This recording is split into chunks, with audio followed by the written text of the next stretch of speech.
बिस्मिल्लाहिर्रहमानिर्रहीम। अस्सलाम वालेकुम वरहमतुल्लाहि वबरकात। अल्हम्दुलिल्लाह। आज हम सूरह बकरा की आयत नंबर 97 पढ़ने और समझने जा रहे हैं। दुआ है अल्लाह रब्बुल इज़्ज़त हमें समझ कर अमल की तौफीक अता फरमाए, आमीन या रब्बुल आलमीन। आऊज़ु बिल्लाहि मिनश शैतानिर रजीम। बिस्मिल्लाहिर्रहमानिर्रहीम।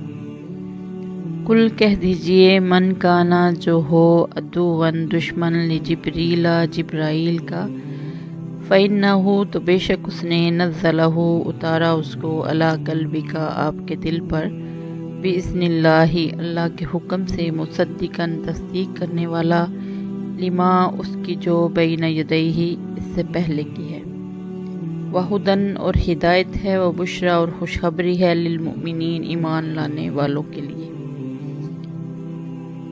कुल मन काना अदुव्वन लिजिब्रीला फ़इन्नहु नज़्ज़लहु अला क़ल्बिका बिइज़्निल्लाहि मुसद्दिक़न लिमा बैन यदैहि वहुदन व बुशरा लिलमुमिनीन।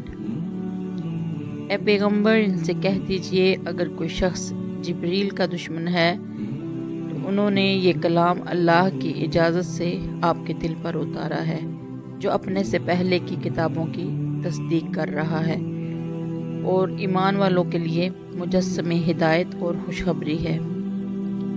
बाज़ यहूदियों ने नबी सल्लल्लाहु अलैहि वसल्लम से कहा था कि आपके पास जिब्राइल अलैहिस्सलाम वही लाते हैं, वो चूँकि हमारे लिए बड़े सख्त अहकाम लाया करते थे, इसलिए हम उन्हें अपना दुश्मन समझते हैं।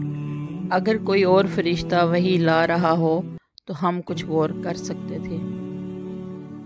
ये आयत इसके जवाब में नाजिल हुई, और जवाब का हासिल ये है कि जिब्राइल अलैहिस्सलाम तो महज पैगाम पहुंचाने वाले हैं, जो कुछ लाते हैं अल्लाह के हुक्म से लाते हैं, लिहाजा ना इनसे दुश्मनी की कोई माकूल वजह है और ना इसकी वजह से अल्लाह के कलाम को रद्द करने का कोई मायनी है।